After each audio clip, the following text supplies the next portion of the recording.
নামাজি বানানোর কয়টা কর্মসূচি জানেন? 3টা। এই 3টা কর্মসূচির মধ্যে 2টা বাস্তবায়ন করলে সমাজে 100% নামাজি। আমি আমার পরিবারে পরীক্ষা করে দেখেছি এবং আমার গ্রামে, আমার গ্রাম বেনামাজি শূন্য হয়েছিল। আমি তো 2টা কর্মসূচি মাত্র পালন করতে পারছি, 3টা সম্ভব না। 3টা সরকারের, 3য়টা সরকারের বাস্তবায়ন। প্রথম কর্মসূচি হলো কি? আল্লাহ রাসূল সাল্লাল্লাহু আলাইহি ওয়াসাল্লাম বলছেন, মুরু আওলাদাকুম বিসসালাতি ওয়া হুম সাবউ সিনিন ওয়া হুম আবনাউ সাব'i সিনিন। প্রথম কর্মসূচি হলো তোমাদের বাচ্চারা, সন্তানেরা যখন 7 বছর বয়স হয় তাদেরকে তোমরা সালাতের আদেশ দাও, নামাজ পড়ার জন্য আদেশ দাও। কিন্তু ওদের উপরে কি নামাজ পড়া ফরজ? ফরজ নয়, কিন্তু আদেশ দাও।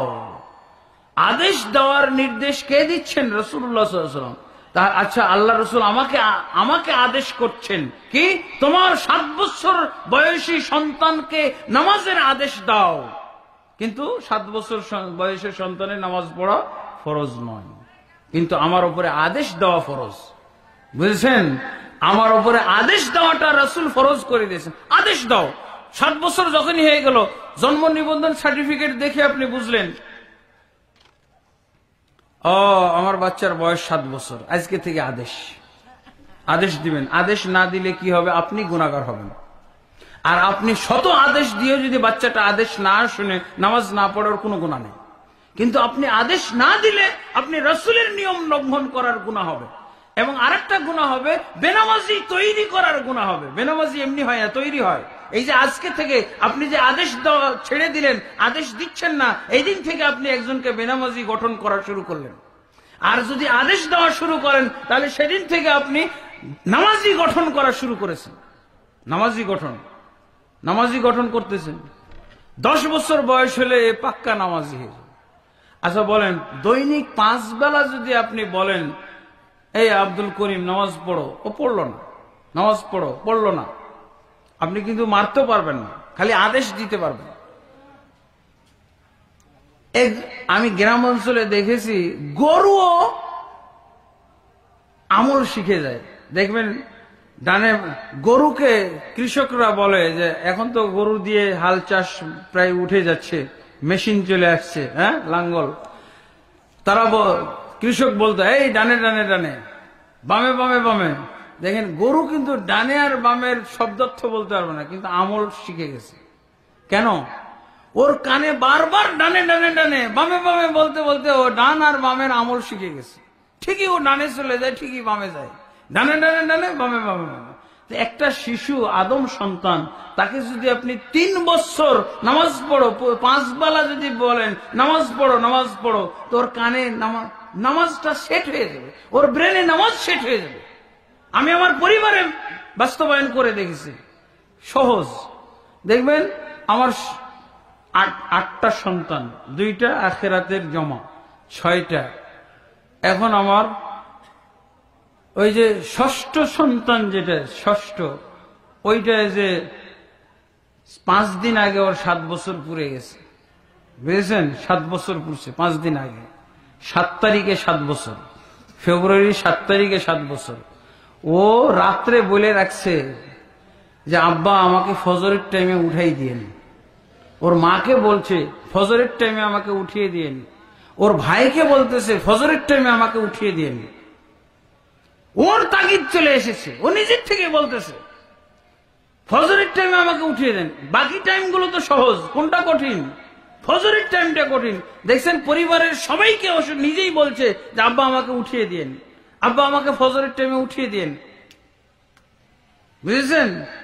এটা কখন থেকে? ওই যে তার আগের জনকে বলছিলাম 7 বছরে তোর সালাত পড়তে হবে, নামাজ পড়তে হবে। 10 বছর হইতে হইতে কমপ্লিট নামাজ, 5 ওয়াক্ত নামাজে অভ্যস্ত, একেবারে দায়িত্বশীল নামাজি। এরকম সমাজটাও হয়ে যাবে। তারপরে আপনি 3 বছর পর্যন্ত ওই লোকে, ওই বাচ্চার কানে যদি নামাজ পড়ো প্রতি ওয়াক্ত যদি আপনি বলেন, তাহলে সে 10 বছর পরে কমপ্লিট নামাজি হয়ে যাবে, আরও বেনামাজি থাকতেই পারে না। আর 10 বছর পরেও যদি নামাজ না পড়ে, তাহলে আল্লাহ রসুল দ্বিতীয় কর্মসূচি দিয়েছেন, আদেশের পাশাপাশি বেত্রাঘাত করতে হবে। আপনি তো বলেন মারাটা কষ্টকর না, আর মারাই তো লাগছে না। শতকরা 1% শিশুকে হয়তো মারতে হইতে পারে, শতকরা 99 জন আপনার এই যে প্রথম কর্মসূচিতেই নামাজি হয়ে যাবে। তারপরে 1% যদি বাকি থাকে, তাহলে তাকে লাঠি চার্জ করবেন, লাঠি চার্জ করেন। আপনি দোকানে না যাওয়ার জন্য, পড়তে না যাওয়ার জন্য, আপনি কোচিং এ না যাওয়ার জন্য কত মারেন না? আর আল্লাহর বিধান, রসুলের বিধান মারতে বলা হয়েছে, এটা মারতে গেলে আপনার সব যুক্তি চলে আসে, অমানবিক, মানবাধিকার লঙ্ঘন, এগুলো আসে। আর আল্লাহর বিধানের ক্ষেত্রে অথচ আপনি কত মারেন, অত মারতে মারতে মারিয়ে ফেলে অনেক পিতামাতা, তাই না? আলামারা করে, হসপিটালে পাঠায়। আর নামাজের জন্য মারলে তখন অমানবিক হয়ে যায়। যাই হোক, 1% তাকে নামাজি বানানোর জন্য হয়তো আদেশের পাশাপাশি প্রহরও লাগে, তাই না? 1% এটা আমার বাসায় লাগে না। আমার বাসায় 6 জন বাচ্চা, এই যে 6ষ্ঠ জন নামাজি, মানে 7 বছর পূর্ণ করলো, কাউকে একটা বেতও মারতে হয়নি, একটা থাপ্পড়ও মারতে হয়নি। প্রথম কর্মসূচিতে নামাজি হয়ে যায়। গরু যদি ডান বামের আমল শিখে যায়, তো নামাজ পড়ো এর আমল শিখে যাবে না? অবশ্যই শিখে যাবে, আমার লাগে না, আলহামদুলিল্লাহ।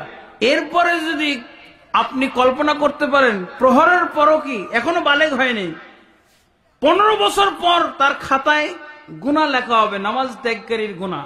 কিন্তু আপনার খাতায় 7 বছর থেকে আপনার বেনামাজি গঠনকারী হিসেবে লেখা হবে আপনার আমল নামে। আপনি একজন বেনামাজি গঠন করতেছেন, 7 জন যদি সন্তান থাকে, 7 জনের বেনামাজি গঠনকারী আপনি, পিতা মাতা।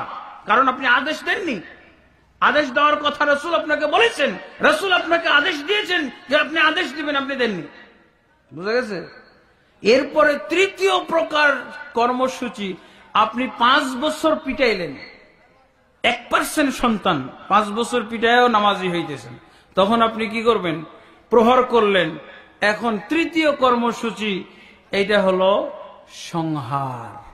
কেউ যদি বাকি থেকে যায়, 15 বছর বয়স কিন্তু এখনো নামাজ পড়ে না, তাহলে আপনি থানায় অভিযোগ করে আসবেন, জন্ম নিবন্ধনের সার্টিফিকেটটা নিয়ে যাবেন, বলবেন যে আমার বাচ্চার, আমার ছেলের, আমার মেয়ের বয়স 15 বছর হয়ে গেছে, এখন নামাজ পড়ে না, আপনারা এর মৃত্যুদণ্ডের ব্যবস্থা করেন। এটা তো পিতামাতার হাতে নাই, প্রশাসনের হাতে। প্রশাসনের কাছে আপনি বিচার দিয়ে দিবেন, তার জন্ম নিবন্ধন সহ। আর না হলে আপনি যদি বেনামাজি যদি পালেন আপনার বাড়িতে, আপনিও দায়ী। এই জন্য আপনি কি করবেন? অভিযোগ দায়ের করে আসবেন, জন্ম নিবন্ধন সার্টিফিকেট সহ। এই জন্য এবার বুঝতে পেরেছেন রসুলের যুগে পাক্কা মুনাফিক গুলো কেন 5 ওয়াক্ত নামাজ পড়তো? বুঝা গেছে? বুঝা গেছে? তারা চিন্তা করতো, হায় হায়, এতগুলো জমি জায়গা, এতগুলো খেজুরের বাগান, এত সুন্দর করে বাড়িটা করেছি, যদি নামাজটা না পড়ি তাহলে তো কবরে থুয়ে দিই, কবরে আমাকে পাঠানো হবে।